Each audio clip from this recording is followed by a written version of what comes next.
Hey, everybody, welcome back to another episode of Between Sessions with Berries. We have a very cool guest today. I've actually interviewed her in other capacities, so I'm excited to have her on the Berries podcast too. Her name is Tara Wells, LCSW, licensed clinical sports social worker, former athlete, and founder of Finish Line Mindset.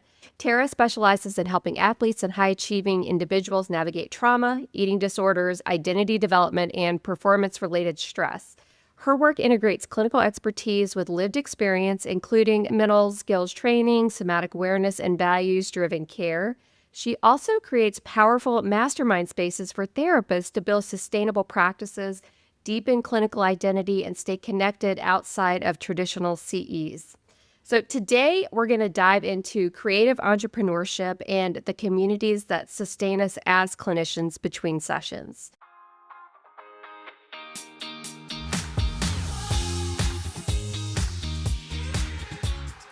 Tara, welcome. So glad to have you on this podcast. Hi. So nice to talk to you again.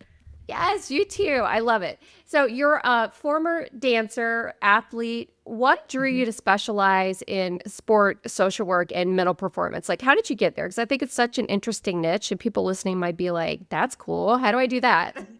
Yeah. Like calling myself a sports social worker and still trying to define what that is.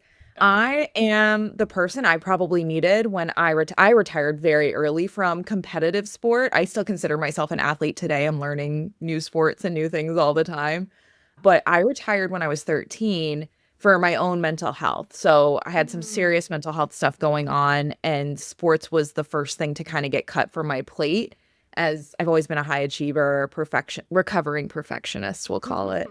So essentially, I've always gravitated towards athletes' competitive mindset, that ego-driven work. I'm really big on it. So I kept finding myself drawn to it. And when it came time for me to feel a little bit more prepared and ready for me to set up my own practice, that was the niche I just fell back into because I've always been in love with that population. So it was an easy transition for me having a little bit of familiarity with it, since I also mostly work with, well, not mostly, I work with a lot of teens, preteens, as well as adults. So being that person I kind of needed is the why behind it all. I feel like that's all of us, right? Everything we Yeah. do, it's like, this is a version of me, of the old me that I've overcome. Yeah, I had one client. I mean, I had a lot that were like involved in sports and stuff, but one that was like high achieving, like scholarship to a high level university. And I mean, the pressure, the eating disorder. I know you kind of talk about eating disorders Yep. too, or work with I mean, the connection between those, like trying to stay underweight and all of that, like it was awful. I mean, awful. And eventually she had to leave and give up the scholarship and all of that. And it's just like, gosh, I just couldn't imagine really the pressure. So people like you are so needed, but in today's world with athletics and scholarships and all of that stuff. Yeah.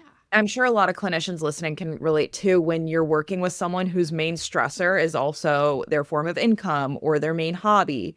Like it it's nice to have someone who gets that and is able to tell you and give you skills for working with it, managing it, or determining if retirement is the answer, as opposed to being like, that's your major stressor. Maybe it's time to cut it. And you're like, no, this is also my number one love. It's everything I've known since I was 3 years Yeah. old. It's really good to know that differentiation.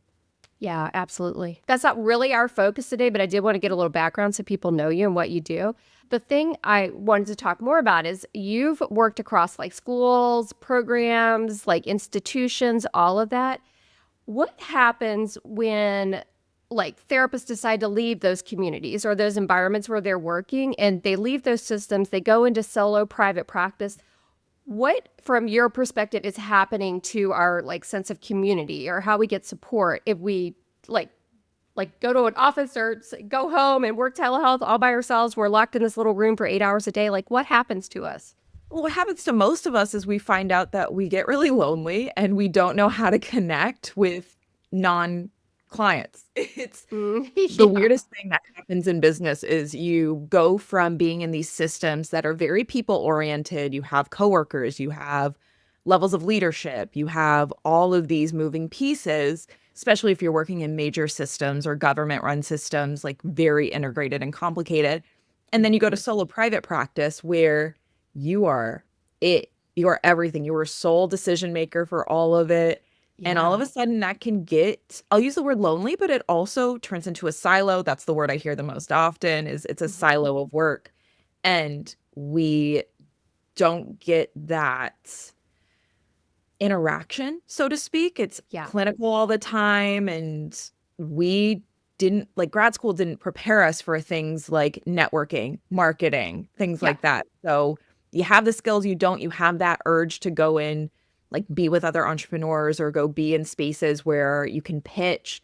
Pitching is something that we definitely aren't taught, but every entrepreneur, every business school teaches pitching, but not Yeah. our our graduate schools. Yeah, that's so interesting. So I want to talk about that too, just like the pitching idea, like because some people listening might be like, "What? I don't even know what pitching is." But to just piggyback on what you were already saying, also we leave those communities, and then maybe we have a spouse or significant other or whatever, and then they want to hang out and talk when you get home, and that's I don't know, or when you like log off or whatever for the end Right. of the day. And I mean, I don't know. I don't see that many clients now, but when I used to see like 8 clients a day or something, there was like no connecting. I'm like brain dead, emotionally defunct. And then sometimes, I even want to like process like this day was so hard. I don't know about you or anybody listening. Spouse does not get it, right? A significant other No. is like, why is it hard? Like I don't get this. Like you just listen Yeah. to people all day. Like what's the hard part? So that too for me always was like I kind of need that community still somewhere somehow, somebody to understand, like another therapist, like yeah, like this stuff is exhausting. The shit we witness is hard. It is. So I just wanted to say that, A piggyback on that a thousand little bit. percent. No, you make a good point. I mean, and for those of us that have a commute and aren't working from home, those Mm. days where you're turning the radio off and it's just road noise all the way home. Oh my I know those gosh. days well. I remember those Yes. days It's like I well. can't even process the radio. Yeah, no, no more noises. Just Yeah. Oh my just whenever gosh. my car noises, we're good with that. Exactly, Yep. exactly. Okay, so I just wanted to say that, but let's get back to this idea of pitching for like, especially a therapist that's listening and they're like, wait, what do you even mean by that? Pitch, like, what am I pitching? Let's talk about that. Let's pitching as a business owner. And if you are in private practice, starting private practice at a crossroads with practice, whether you want to go group, anything that happens within change of practice, you are speaking to a group of people that you want to hire you for mental health services, right? So Hmm. you're a business owner, you're an entrepreneur, you're doing these things. There's so many layers to it that you and I know well Yeah. that most of us are learning as we're doing. I know my first year after I gave sunbiz.org, our Florida department of like that Yeah. business department, my money, I was like, oh, now what? Yeah. Like you're like, okay, I'll start a website, I'll start social media, I'll purchase my own EHR subscription. Cool. How do people know about you? How Right. do you get people referring to you? How do you get people excited about you if you don't already have a presence? It's one thing for those of us who might be going from institution or agency work and already built like a nice niche to pull from, but that's not typical at all. So Right. pitching yourself is I'm sure people from popular media, TV, movies have heard about the elevator pitch or have heard about all these like sexy business terms. We need it too. So speaking to your audience, speaking to your referral sources about your why, your value in the community. So me talking about being a sports social worker, people are like still caught up on the social worker thing, thinking I pick up babies from people's homes and, you know, do Yeah. that. I've never once done that in my career as a social worker. Yeah. Or So like protesting or some sort well, of definitely, social. definitely an activist over here. Okay. I'm definitely Okay. on that You're one. like I still do that. That stereotype I will hold true to. Okay. The child welfare stuff, not really. I worked in schools, but that was it. Yeah. So I'm Right. usually speaking to people who already don't really know what a clinical social worker does. Mhm. So when I'm with mental health people, they hear that, they get it. Then it's the sports piece that's like, oh, what are you talking about? What does that mean? Yeah. And yeah, me being like, I am a mental health therapist for athletes is my tag. That's my short pitch for I don't have a lot of time with you, but I want you to know the crux of what I do. Because I still struggle with the whole I'm a therapist. They're like, oh, massage? Yeah, No, always. no. Can Wait, we physical can we therapy? get elevated somewhere where a therapist automatically means mental health? That might be a little selfish of me, but I feel I'm you very on that. confused when I get that one more often than mental health, but that's my quick tag pitch is I'm a mental Mm, health therapist for athletes. I don't have to explain what a social worker is. I don't have to, as much as I want mhm, sports social worker to be a tag that gets to hold its own, mhm. it doesn't have the tag like psychologist or psychiatrist yet. So Right, we're gonna right. play with what we've got. But Yeah, pitching is I work with athletes on their mental health, their identities. I work with a lot of people on with regards to retirement, disordered eating, all that good stuff. That is essentially my pitch. And if I have mm, time with somebody, they're going to ask questions about what I just said.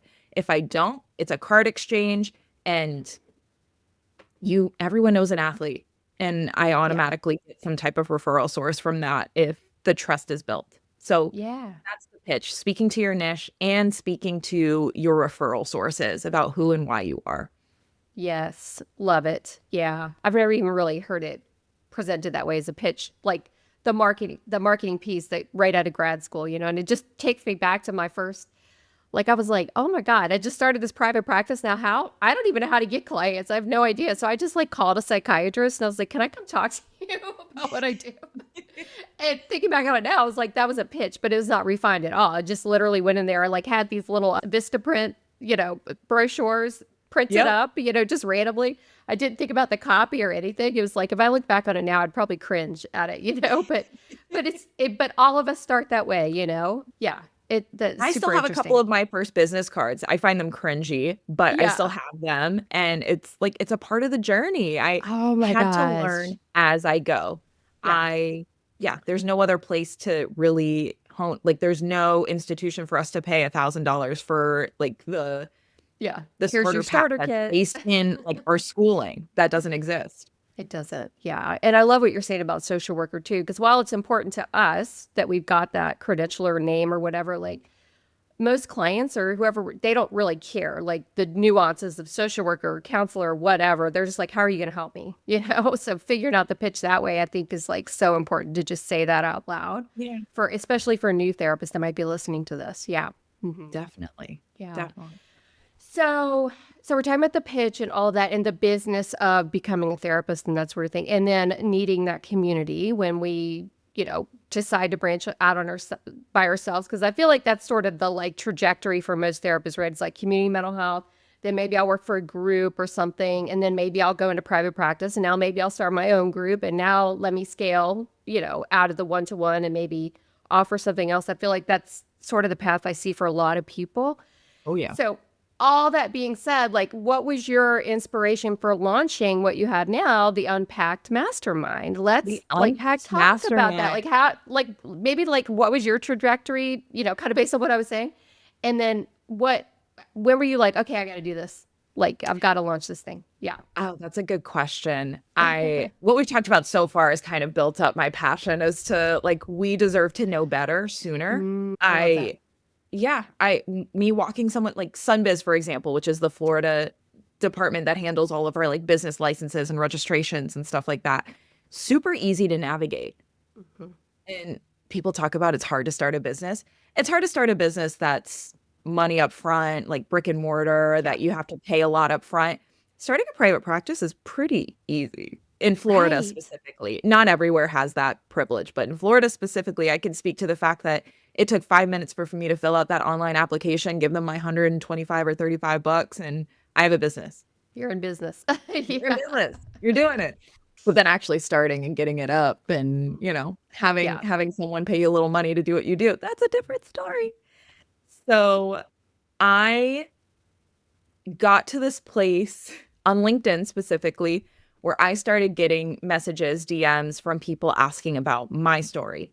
Oh. I did that on LinkedIn years ago, being like, you're a sports psychologist. What do I like? I want to get back into athletics. This is when I was still working full time for the school district here. Mm. I'm like, what is this like? What do I do? And I was mostly asking people who are part of major sports organizations, professional teams, etc. Like, what do you do? What do I need to do? And just kind of building a portfolio of knowledge for myself of what would it actually look like for me to go out on my own. And I am blessed in a way where I am good at networking. I can give myself a little pat on the back for that. I like Nice. connecting with people. I like talking business. I like talking about what drives people to be entrepreneurs specifically, because it's a big part of our identity when we do this, because, it takes a lot of energy, for better or for Yeah. worse, it does. And I'm very lucky to be good at that. So me reaching out to people, essentially cold calling people on LinkedIn through DMs, got me pretty far with my connections and learning about people. And so when it came time for me to go into business for myself, I felt pretty prepared of what people had already done. I learned about systems. I learned about EHRs that people liked.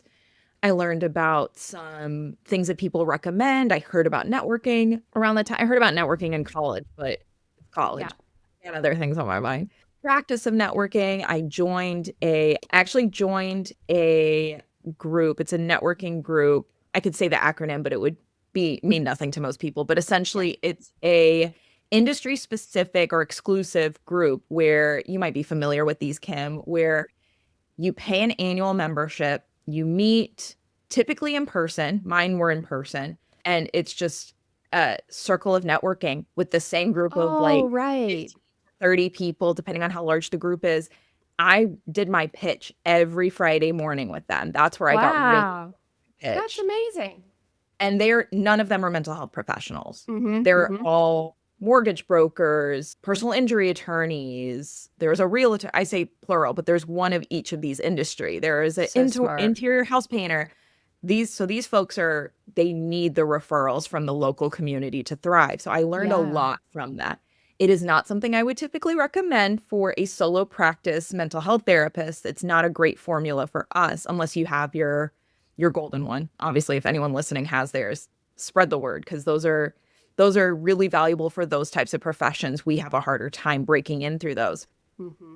But I learned a lot through that. With Mm-hmm. networking, with my pitch, I was saying it every week. I was getting feedback, all that good stuff. Very, very valuable to hear from non-mental health therapists, because they have a perspective that we wouldn't get. Like, I'm getting recommendations to put testimonials on my website, and I'm like, oh, you found like a sticky area for my industry that Yes. talk about if that's actually within ethics or not. And Mm-hmm. it's interesting. Mm-hmm. So Mm-hmm. all of that to say is I got this piecemeal marketing knowledge as I was practicing, as I was doing. And so I've been a part of a non-mental health mastermind for a few years now. It's a monthly mastermind that meets in person. And what a mastermind is, it's your introduction, a short pitch, and the real meat of it is you're sharing something that you want to celebrate with the group so that they can support you in business, and something that you're looking to get support with. It could be a social media thing. Like, I'm not getting a lot of social media followers. Everyone go look at what's going on with my social media. What would you change? What would you do? Do I need to do more like talking head stuff, more educational stuff, more like pitches, or whatever the case to insert for your business here? Mm-hmm. And I love a mastermind. They're Yeah. great. For someone who doesn't love structure, they're phenomenal. They You have love it. they're pretty good. So I got inspired and started a virtual mental health mastermind for South Florida therapists and psychiatrists. And I did that. I offered that for free monthly, just one, for over a year, almost a year and a half. And I got Wow. the idea. A lot of people were getting value from it. I had my like core group of people that were coming every month. And my mastermind question was, what if I grew this into like a subscription based business? Like, this is Hmm. free, and I think it's great. I think it's really, but like, we need this specifically for our community. We Mm. need this as mental health professionals, that there's enough of us where we're either trying to start a private practice, we're growing in private practice, we are curious about these things. And where do we go? The Facebook groups are great. That's a lot of not real time feedback. So there's a Yeah. gap with Facebook groups. There's a gap with the forums on a lot of like our credentialing sites and things like that.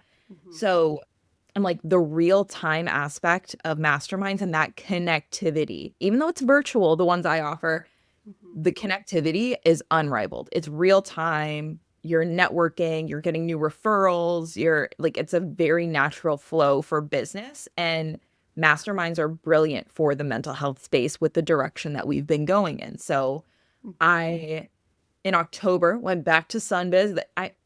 We'll find a way to sponsor this episode for Yeah. brought to you by Sunbiz.org. Sunbiz. We'll just say Sunbiz Made- throughout the whole thing. Right. I'm buzzing about it.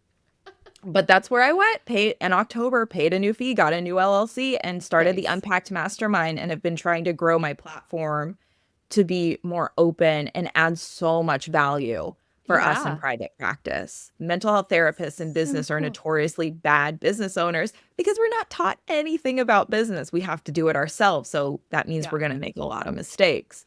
So I want to bring Unpacked as an opportunity to not just make fewer mistakes, but make better decisions in business early in business.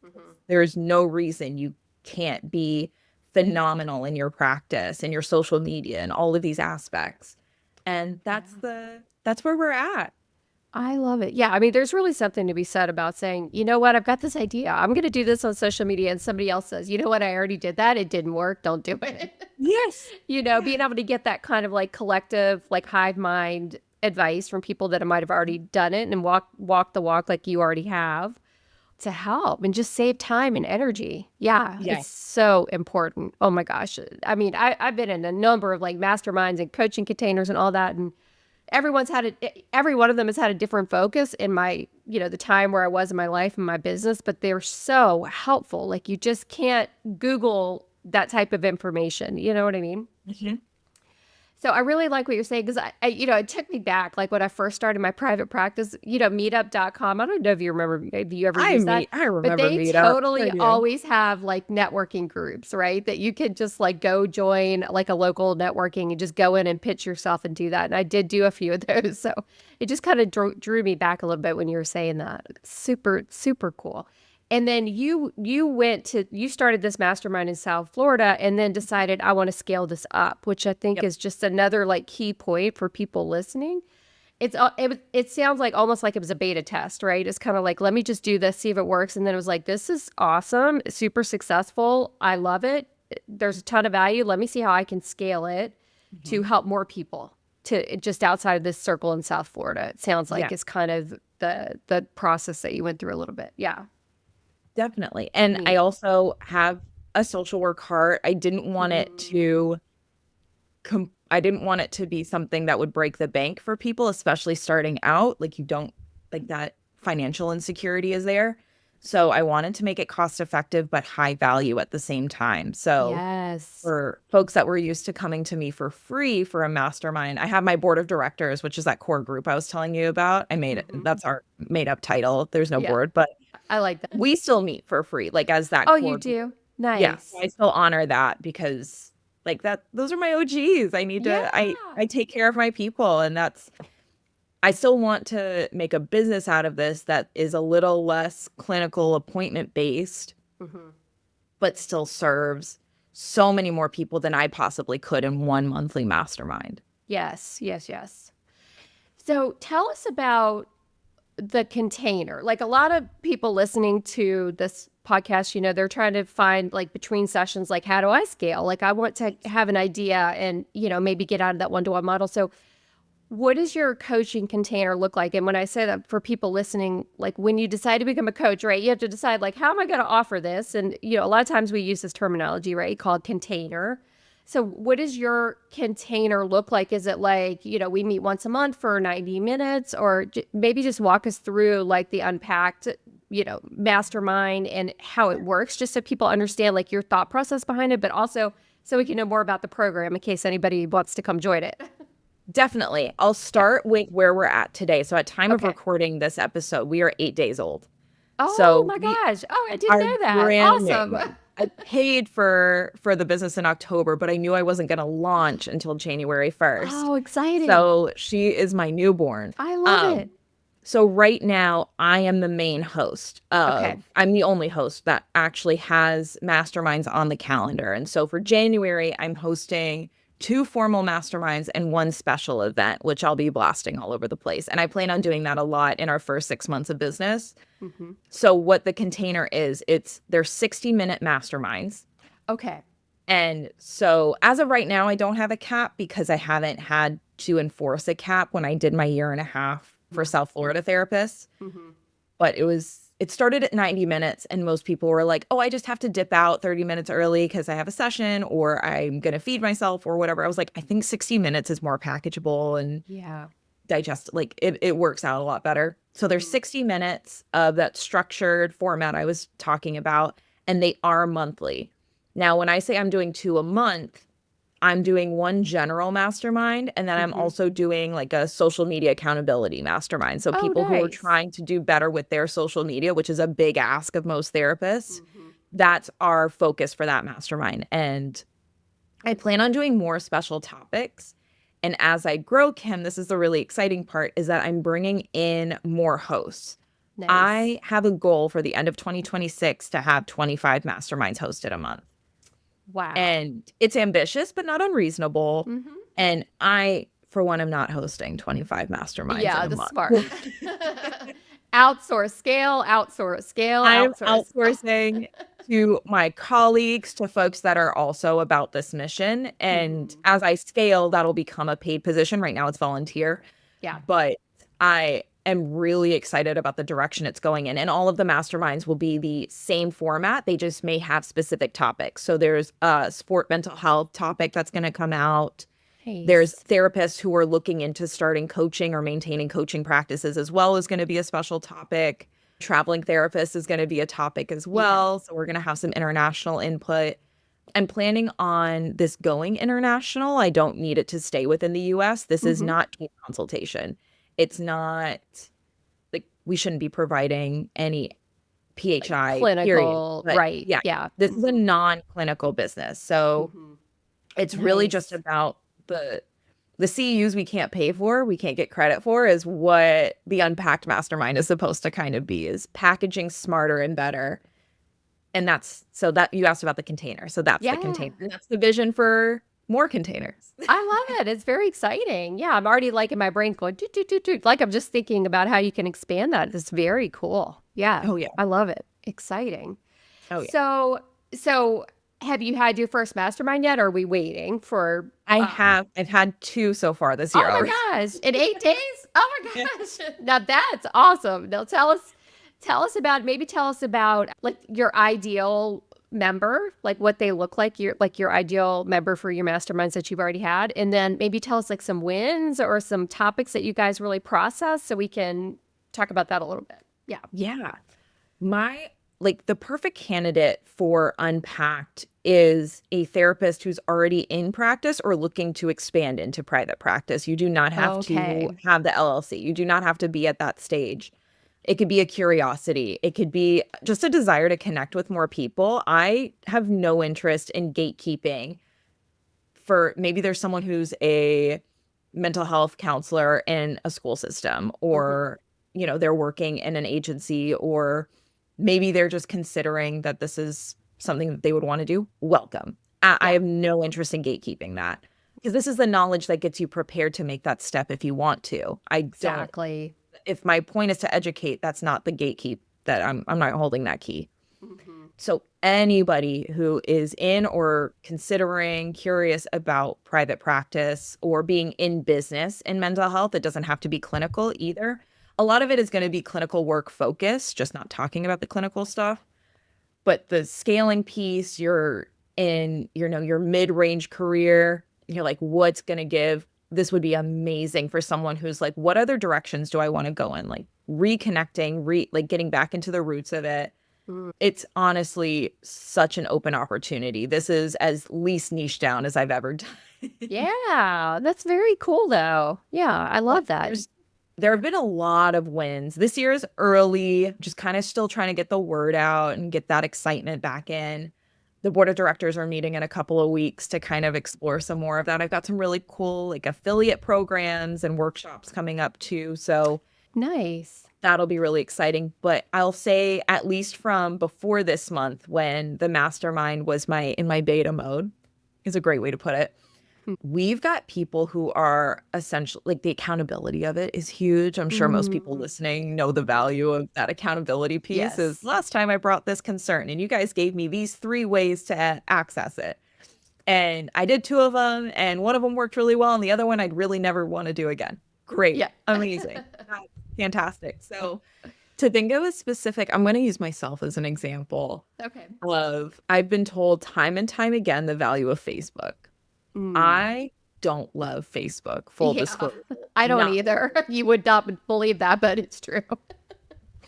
Yeah. it's but there's a reason people are recommending it I to me. know. And Yeah. so very recently I went ahead and, filled out that join group form for probably 5 or 6.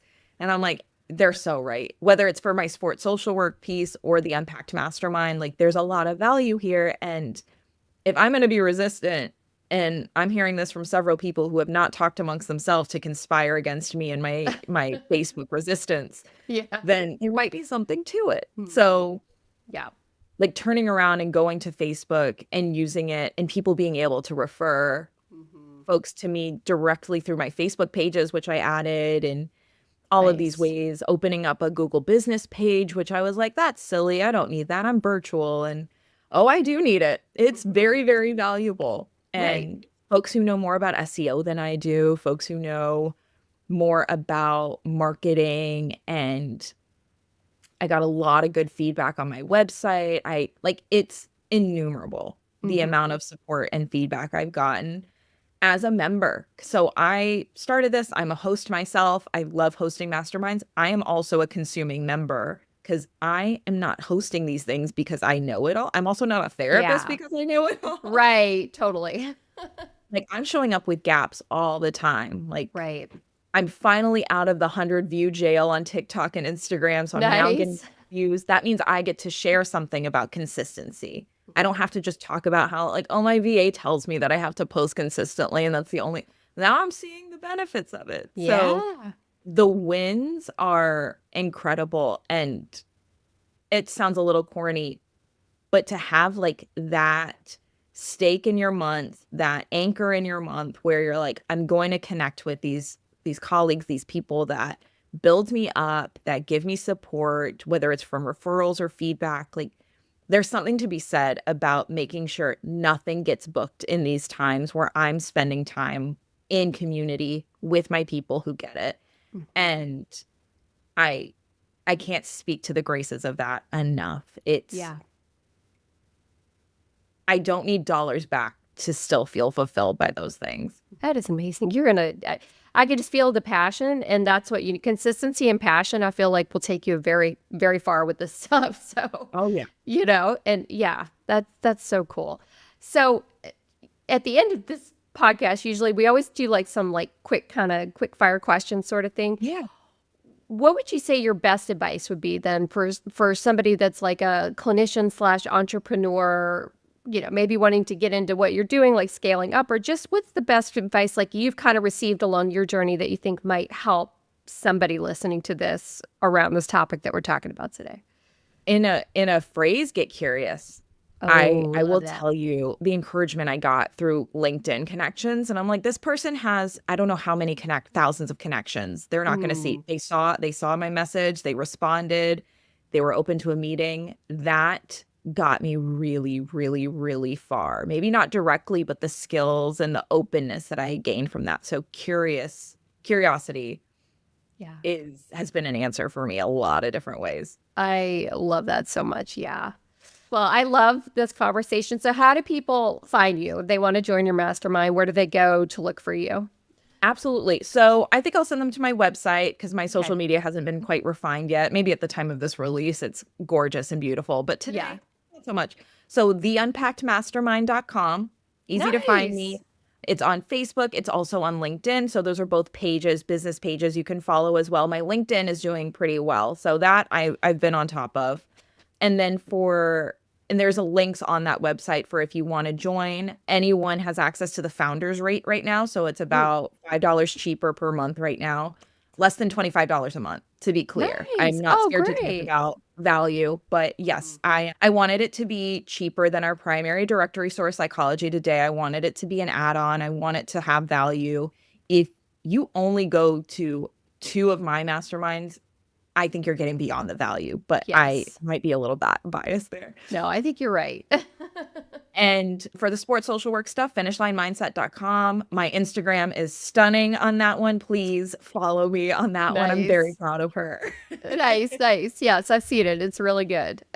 Thank you. Thank you. But yeah, that's the best way to reach out to me. There are email addresses attached to both of those that you can find me directly. I'm the primary responder to both of those inboxes. So those are also great ways to access and ask more questions. Nice. There is a trial period as well for the mastermind. So no Oh, one has to nice. commit out the gate. Love that. Yes. Amazing. Well, Tara, thank you for taking the time today.